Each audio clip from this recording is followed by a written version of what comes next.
Hey, everybody. Good afternoon, evening, and welcome. It is Sunday, the 30th of March, 2025. Let's take a look at these markets because they have been behaving actually very well on a technical basis. That doesn't mean on a bullish basis. It means on a technical basis. Here we're looking at the S&P 500 E-mini futures. On the left is a 2-hour chart. In the middle is 1 hour, and on the right here is 2 minutes. We'll actually switch that to 5 minutes now that we've got a little bit more data.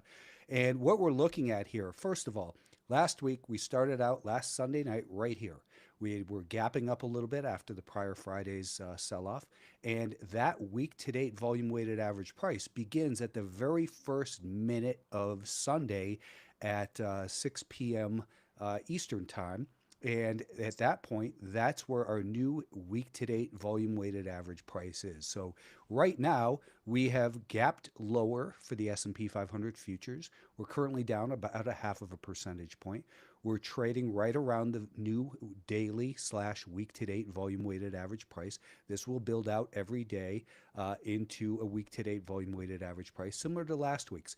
And what we saw last week was we gapped up and we ran into very close to the anchor from the high on the S&P 500. You can't really look at this anchor though because of the futures rollover. There was still more premium in there, but we'll look at that on the S&P, the SPY. What's most important here is this is the data we have to analyze right now because we just opened these markets.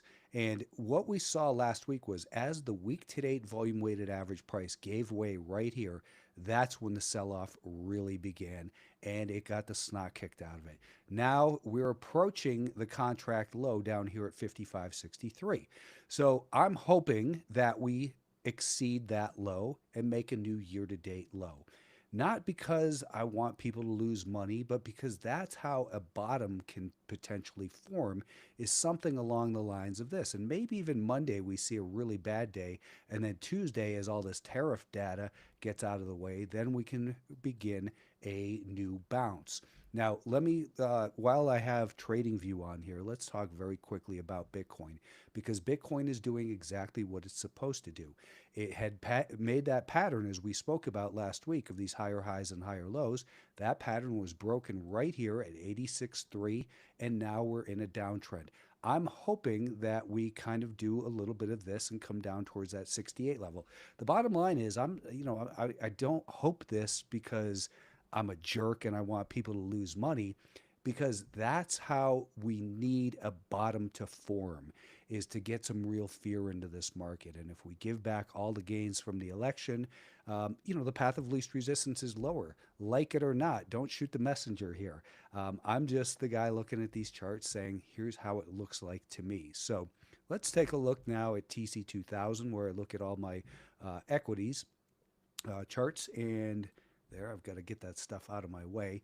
So here we can see this is the S&P 500. Now, I'm not going to go through this again.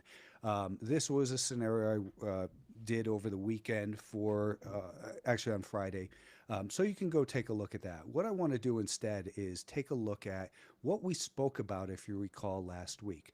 Last week, we spoke about this chart right here, which I'm pulling up, and that is the high of 2021 and for the Russell 2000.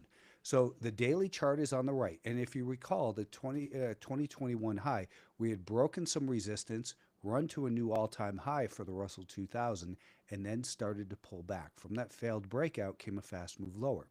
Now, when we look at a 30-minute time frame, which we see right here, that's basically this point right up in here is what we're looking at. So this all in here is about this area right here for the Russell 2000.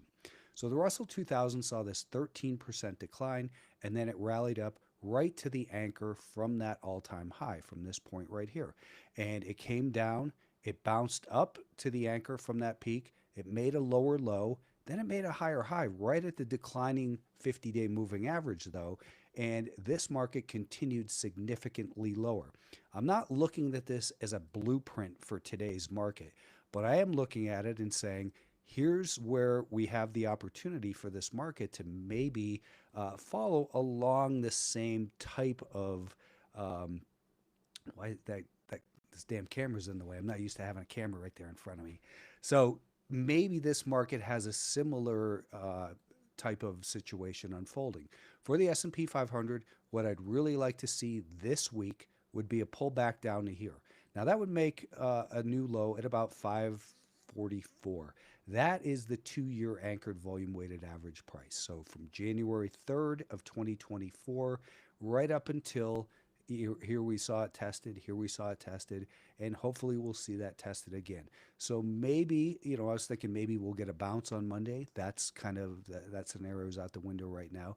But look at how this anchor from the all-time high, came in and held as supply. It wasn't perfect the way the Russell 2000 is, meaning it didn't just touch it and then get the shit kicked out of it. Instead, it took a little bit of back and forth between that. Once it broke the week to date volume weighted average price, it came down to the anchor from the low, and then we saw a little bit of a bounce. And then what happened? Then the next leg lower. Markets move in bits and pieces. It's not just about, hey, I'm looking for it to get 542. Anyone can say that. And you might have said it over here saying, hey, it's going to 542. But if you got short that day, there's no way you stuck with that. If you did, you don't have good risk management skills. But the bottom line is what we want to see is ideally we want to short after some strength, something like this. Now that's looks like it's out the window for tomorrow, but when we look at the NASDAQ, same exact thing. Did we touch that and immediately fall? No, but that was our level of interest to say, here's where it's highly likely supply will come into this market. And that's exactly where we saw the supply. Where did the sellers take control? Well, this gap up last Monday was defended here. And then as it broke that, which was the week to date volume weighted average price, and again, I always have the week to date volume weighted average price. I start it on a 1-minute chart when the S&P 500 futures open at 6 p.m. Eastern time, 5 p.m. Central, 4 p.m. my time. That's when I start my week to date anchor, and I leave that throughout the week. And you will be surprised, unless you've been following me for a while or read my book, at how often the week to date anchor acts as support or resistance, and support broken tends to act as resistance, all that good stuff. So, the bottom line is the sellers are in control. What are the key levels for the NASDAQ? Well, we've already come down to the 2-year anchor here, and we got a little bit of a bounce. Now, what we saw there was on this, if you recall, we saw a slight undercut of the prior low, and then the bounce began. It got rejected right where it was supposed to at that anchor from the high. So these markets are, you might not like them because they're in downtrends. But if I've been saying over and over, while we're below a declining 20 and 50-day moving average, I do not share the enthusiasm, the bullish enthusiasm that so many people seem to have on Twitter. What I'm looking at is price action only. Yes, I'm aware that Tuesday we have, some news about the tariffs. Everybody knows that. It's already baked in. The bottom line is the tariff news sounds like it's going to continue to change. And that's what the market has a problem with, is that we don't have any real decisiveness about what's going on. So maybe the NASDAQ comes down to the anchor from this gap right here initially. And then what? Well, then maybe we get a little bit of a bounce, we make a lower high, and then we come down to the anchor from the 2023 fourth quarter low right in here. I'm not interested in predicting the markets and saying, hey, I'm going to be a hero and call the bottom, because I look at stocks and they're broken. I look at the market, it's broken. So I look at it and say, these are nice little rallies, but are they actually nice little rallies? Because we saw this move and then a big gap down, recovery, big gap down a week ago Friday, and then unless you bought it last Friday at the close, you really didn't even get a chance to participate in that upside. And then if you did buy over here on that Friday, you sure as hell had to get out to lock in those gains. Otherwise, it's chopping people up left and right, which is why I look at these 30-minute time frames and down to the 10-minute time frames and that sort of thing. Is I'm not trying to predict where we're going to be in 6 months or 9 months. Although if I were to do that, what seems most likely is something along the lines of this for the NASDAQ. It doesn't mean, again, it doesn't mean it's a prediction, but if we come down to the anchor from there and, start to rebuild some, uh, it'll look similar to this. And I've been saying this week after week after week, ever since I started this show. This is the way markets trade. What is your time frame? If your time frame is a longer term investor, guess what? The longer term uptrend is now broken. We don't have that pattern of higher highs and higher lows. So if you're buying stocks, you're fighting the trend. I'm a trend trader. I look at it and say, what's the definition of trend? Higher highs and higher lows. So over here, when we had pullbacks, I was looking to buy strength after the dips. I never try to buy the dips, especially in a downtrend. If you're trying to buy dips now, you're not going to see a forgiving environment like you did over here. You're instead going to get gaps lower, which are going to surprise you because you're not educated in the way the market works. And I don't mean that in an insulting way. I mean it in a challenging way, in a good challenging way. As a coach would say, learn to play, get out there and figure out how this, how players move on the field and get into the program so that you can anticipate what's going on rather than always being reactive to what the market gives you. If you're reactive to the market, you're gonna be on the wrong side of it. That's why I bring out those examples from 2021 on the Russell 2000 and say, here's what it looks likely for, and now here's where we are. So, people are still trying to buy Palantir, and Palantir, it got a nice bounce. But guess what? The bounce is over for now, at least. For now, the bounce is over because, again, we had this pattern of higher highs and higher lows above the rising 5-day moving average. We broke the week to date volume weighted average price. We broke below the 5-day. Now we're below a declining 5-day moving average. You're likely to get a bounce like this that gets amateurs excited, and then you're more likely to see this happen over here. I think that Palantir, it could go all the way down to 60. Why not? It's just another stock. From this failed breakout could come the next leg lower. If you looked at this and said this is 125 down to 75, that's a 50-point move. Take 50 points off of 100. You might see this down at the anchor from the 2 years at 50. Why not? Why can't it happen? It's happened to every single stock in history. Every single stock at some point has these 50% declines. Why can't Palantir? Just because it's today's leader and you're stuck in the psychology of it only goes up, well, be prepared to lose money if that's your psychology. And again, I don't shoot the messenger here. My talent is listening to the message of the market, and the market is saying you still have to be very careful here. Let's look at, everyone always wants to look at SMCI, and I've been saying over and over again, SMCI has a declining 200-day moving average. It can have some nice rallies, but it's likely to fail. I think that, as I told Alpha Trend subscribers, I think Celsius is probably a good short if it rallies up and then breaks down from here. It had a beautiful run right up to the declining 200-day moving average. I think it's ready to fail again. Tesla. Tesla had a beautiful run. It made a lower low on Friday. Now what's likely to happen? I think that if, the best case bullish scenario for Tesla is that in this coming week, as we get rid of these 5 days of data, this is 20 days ago right here. So that 20-day moving average might flatten out. And then if we kind of do this for 3, 4, 5 days, then you could get a move higher. But it's going to take time. Right now, the sellers are in control. It's likely it's going to gap lower tomorrow, probably break below that low, do something like this. The 5-day moving average flattens out, and then perhaps it can get moving higher. Someone's saying, are my calls doomed? It depends on what your calls are in. If your calls are in the SQQQ, you're probably going to do okay. But if your calls are on something that you expect to go higher, I think you're likely to see them decline. AMD, again, nice rally. It's in a long-term decline. Everyone always asks me about this stock. It's guilty till proven innocent. Let's take a look at that weekly chart. Here's what I've been drawing out. I said last week, maybe it runs up to this 20-week moving average and begins to pull back. It's going to take time. Trade these rallies if that's your game. But again, the sum of the declines is going to be greater than the sum of the rallies as long as we're in a downtrend. And as long as we're in a downtrend means, hey, if we're below a declining 200-day moving average, it means institutions are in control, they're selling, and it's more likely to continue than it in the direction of that trend than it is to reverse. A trend once established is more likely to continue than reverse. I only look at basic information. What is the sum of the rallies and the declines? Well, lower highs and lower lows. It's guilty until proven innocent.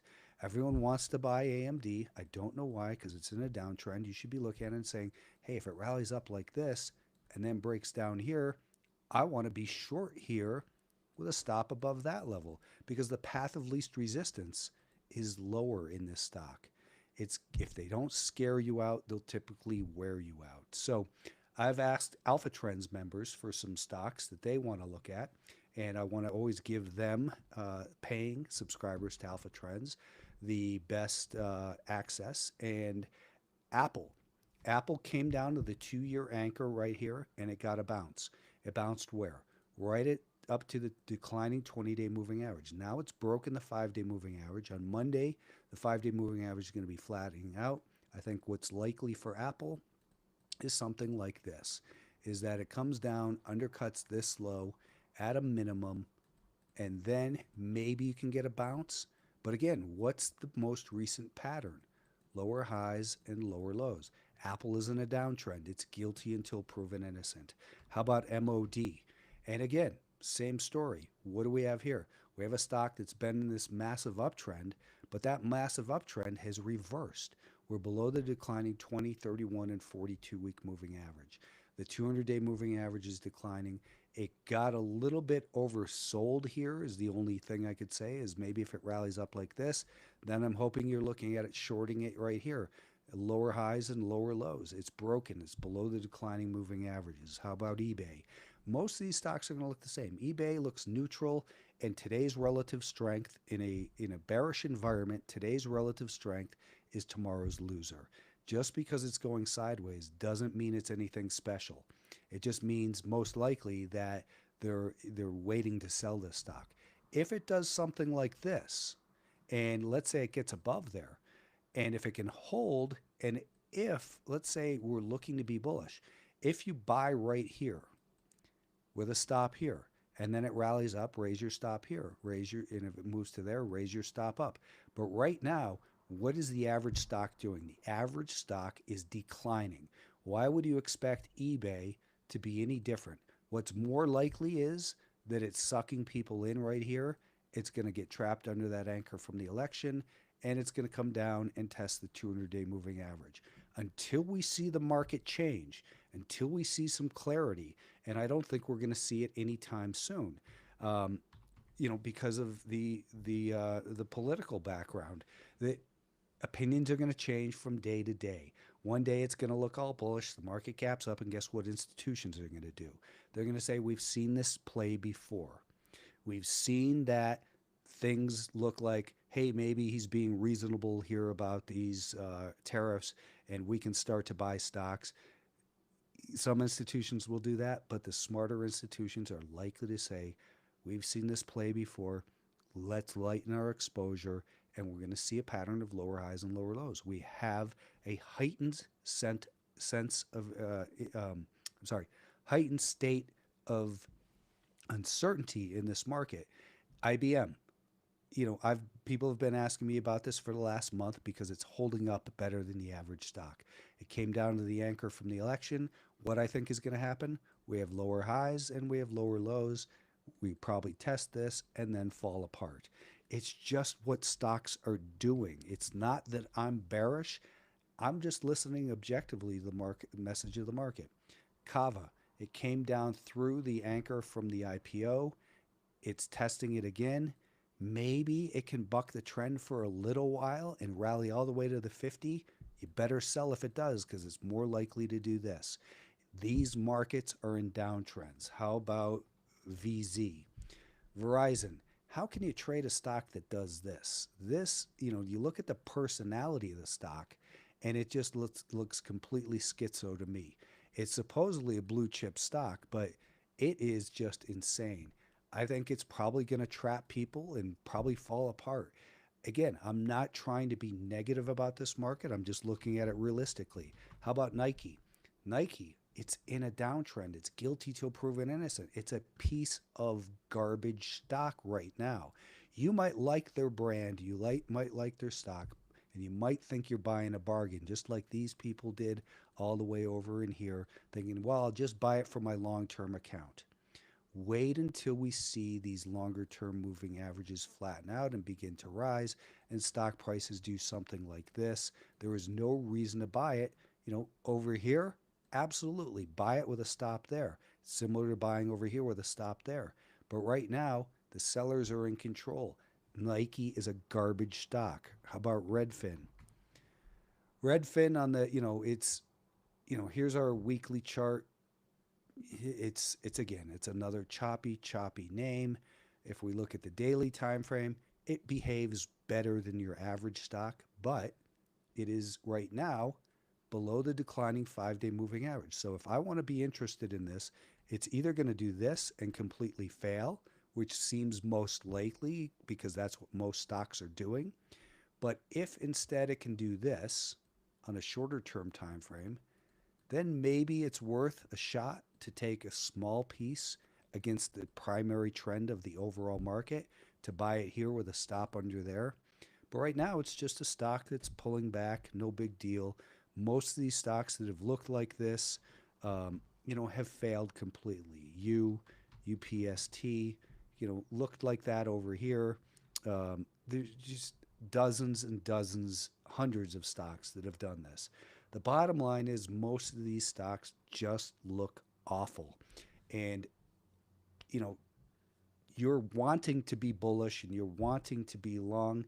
I do understand that, but the market just isn't allowing for us to look at these markets in a bullish light. Let me look over here to the chat from the Stock Twitch stream. And let's see. I think I'll buy SP 500 puts today. I don't think that's a good idea. Red Manana. Okay, there's nothing really. There are no real questions there, not yet at least. So let me take a look at ADMA. ADMA, here's a biotech stock, trades 3.6 million shares. Let's frame it on the weekly chart. So here's a stock that turned around after a large sell-off. It's a biotech, so I wouldn't necessarily trust it. You've got to look at it and say, where does it come from? Well, it's just come from 13.5 to 21.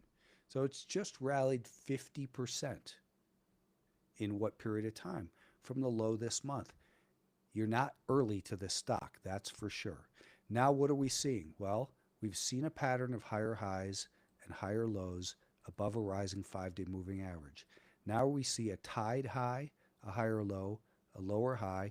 I would suspect that what's most likely with this stock, because we're not in a bullish environment, is that you start to see it do this and maybe come all the way down into here to the 20-day moving average and the anchor from the election.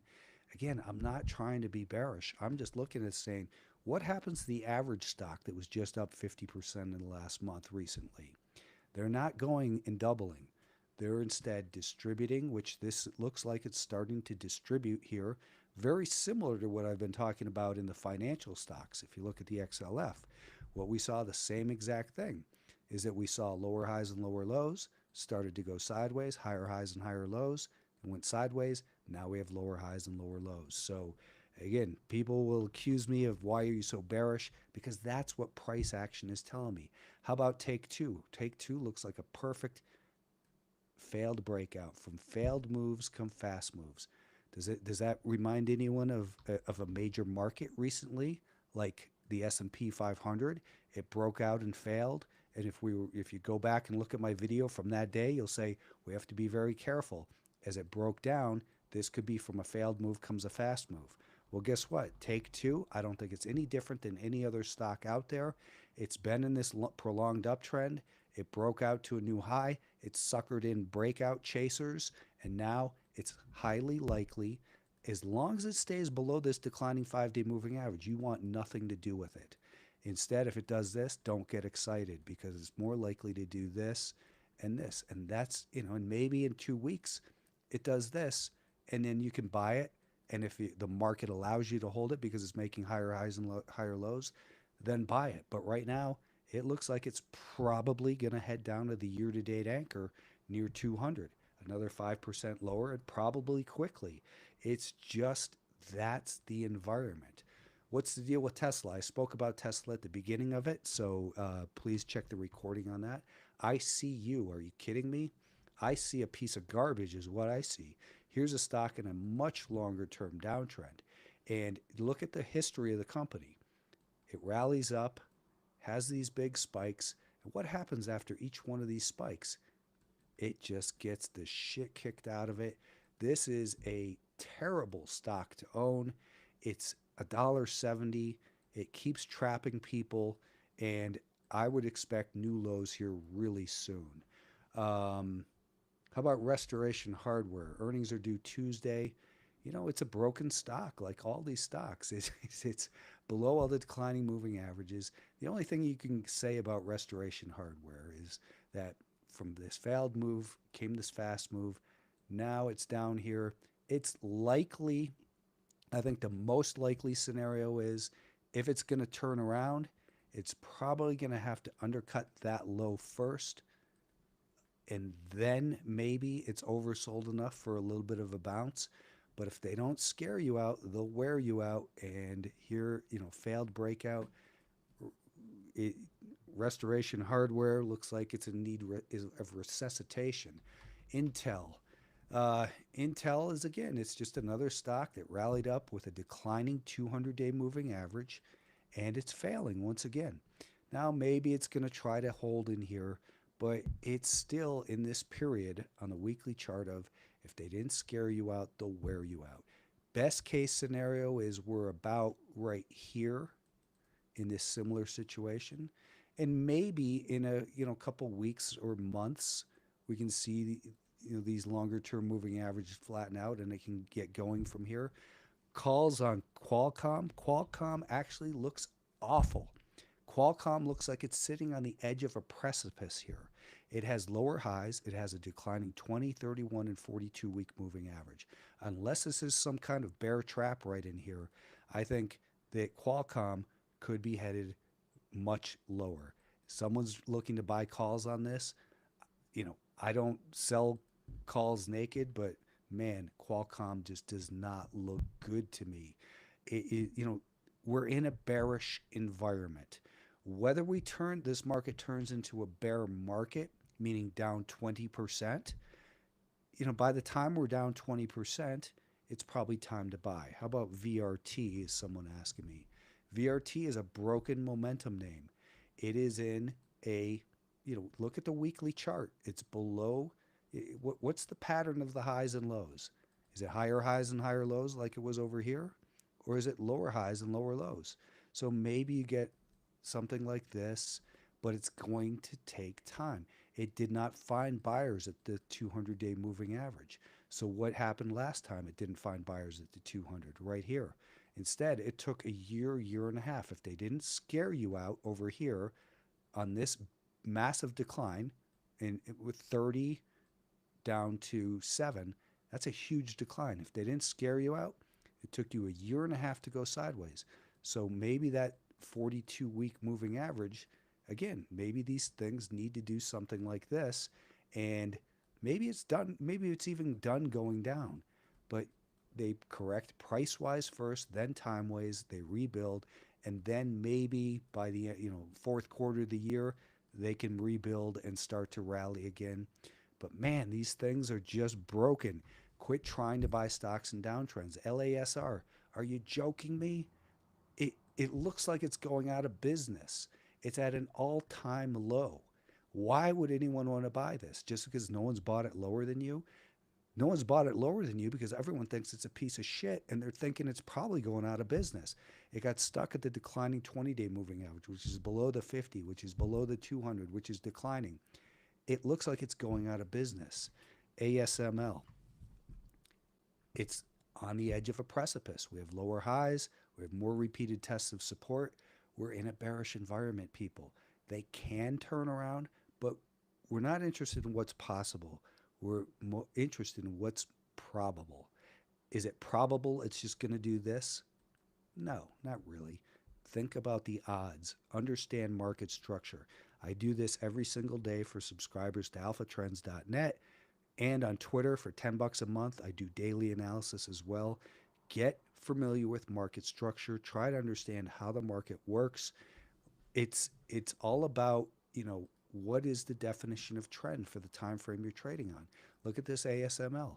It was above the 5-day moving average. It went sideways. Now it's making lower highs and lower lows below a declining 5-day moving average.